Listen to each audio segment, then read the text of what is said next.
Ramazon oyi tez o'tib boryapti. Baliq faqat suv bilan tirik bo'lganidek, inson qalbi faqat Allohni zikr qilish bilan tirik bo'ladi. Allohni tanimaydigan, Allohga ibodat qilmaydigan kimsalar haqiqiy baxtsizdirlar. Ularning qalblari doimiy bezotadir. Zikr Allohni rozi qiluvchi va shaytonni daf etuvchi amallardan. Allohni zikr qiluvchilar qiyomat kunidagi yaxshiliklarga eng avval yetishadi. Allohni zikr qilishdan to'xtamang. Allohni zikr qilishdan to'xtamang. Zikr qilishdan to'xtamang.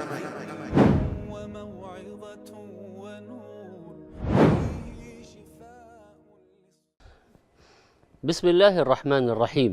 الحمد لله رب العالمين، والصلاة والسلام على نبينا محمد وعلى آله وصحبه أجمعين. أيها الإخوة والأخوات، السلام عليكم ورحمة الله. Aziz aka va opa-singillar, barchalarimizga Allohning rahmati bo'lsin. Ramazon oyi tez o'tib boryapti.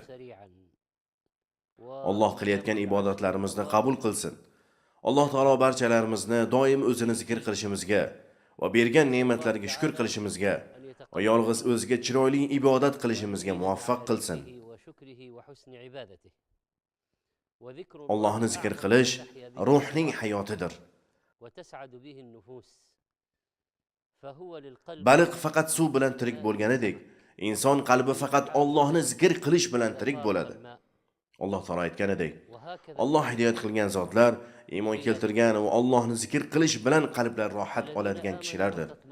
Ogoh bo'ling, Allohni zikr qilish bilan qalblar xotirjam bo'lib orom olur. Allohni tanimaydigan, Allohga ibodat qilmaydigan kimsalar haqiqiy baxtsizdirlar. Ularning qalblari doimiy bezotadir.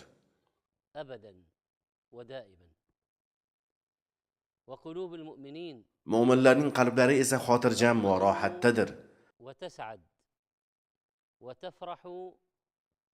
Hadisda kelganidek, odamlar Allohni zikr qilib yodga olsalar, ularni farishtalar o'rab oladi va har tomonlaridan Allohning rahmati, marhamati yog'iladi va ularga xotirjamlik bo'ladi.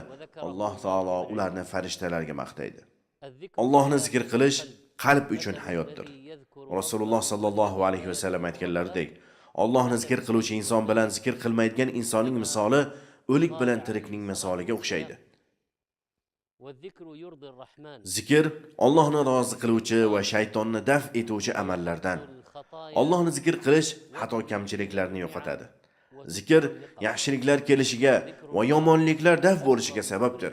Allohni zikr qilish barcha narsadan buyukdir. Alloh taolo Qur'onda aytganidek, Allohni zikr qilish eng buyuk ishdir. Allohni zikr qiluvchilar qiyomat kunidagi yaxshiliklarga eng avval yetishadilar. Rasululloh sallallohu alayhi va sallam aytadilar: Mufarridlar o'zib ketdi. Mufarrid deb tengqurlarning orasida yolg'iz qolganlarga aytiladi. Hadisda mufarridlardan maqsad Allohni zikr qilishda bardavom bo'lganlar. Atrofdagi odamlar turli narsalarga berilib, Allohni zikr qilishdan chalg'igan bo'lsalar ham, mufarridlar Allohni zikr qilishdan chalg'imaydilar. Sahobalar: "Ya Rasululloh, mufarridlar kimlar?" deb so'rashdi. Rasululloh: "Allohni ko'p zikr qiluvchi erkak va ayollar" deb javob berdilar. Bu hadisni Imom Muslim rivoyat qilganlar. Bir kishi Rasulullohning huzurlariga kelib, nafil ibodatlar ko'payib ketdi, qay birini qilishni bilmayotganini aytadi.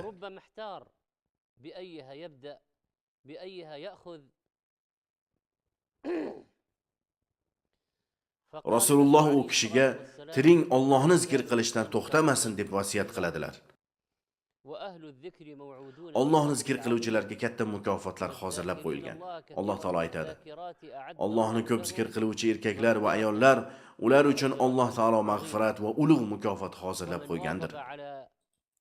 Farz, vojib ibodatlarni bajarib, so'ngra tonggi va kechki zikr duolarni aytib yursa va turli holatlarda aytiladigan zikr duolarni tashlamasa, bu banda Allohni ko'p zikr qiluvchidir. Bu banda ertayu kech sog' salomat vaqtida ham, kasal bo'lganda ham har doim Allohni zikr qilib yuradi. Zikrning eng katta fazilati Allohni zikr qiluvchi bandalarni Alloh taolo eslaydi. Hadis quddisida Alloh taolo aytadi: Agar banda yolg'iz o'zi meni zikr qilsa, men o'zim u bandani yodga olaman. Agar banda bir jamoat orasida meni yodga olsa, meni u bandani uning jamoatidan yaxshiroq jamoatda yodga olaman. Ya'ni Alloh u bandani farishtalarga maqtaydi. Sizni Robbingiz yod olishdan ko'ra kattaroq sharaf bormi? Allohni zikr qilish biror makon, biror zamon yoki biror holatga cheklanmaydi. Allohni har doim zikr qilish mashru bo'lgan amallardan. Alloh taolo aytadi: "Ey iymon keltirgan kishilar, Allohni ko'p zikr qilinglar. Tursangiz ham, o'tirsangiz ham, yotsangiz ham doimiy Allohni zikr qiling. Erta-yu kech qalbingizda ham, tilingizda ham, yerda ham, dengizda ham, sog'liqda ham, kasal bo'lganda ham, boylik vaqtda ham, kambag'allikda ham Allohni zikr qilishdan to'xtamang. Zikrning eng afzali til va qalb bilan zikr qilishdir. Hamd sano, takbir, tasbihni va la ilaha illallohni aytib, ma'nolarini tadabbur, tafakkur qilish eng afzal zikrlardan. Qur'on tilovat qilish ham zikrning eng afzallaridan. Ey rozadorlar, Allohni ko'p zikr qilinglar. Rasululloh sallallohu alayhi va sallam Allohga eng suyukli bo'lgan kalimalar Subhanalloh, valhamdulillah, va la ilaha illalloh, vallohu akbar. Bu kalimalarning tartibini o'zgartirib aytsa ham bo'laveradi. Hadisda bu kalimalar quyosh yetgan hamma narsadan ham afzaldir deb aytilgan. Subhanallohi, valhamdulillah, vallohu akbar, va la ilaha illalloh, va la havla va la quvvata illa billah.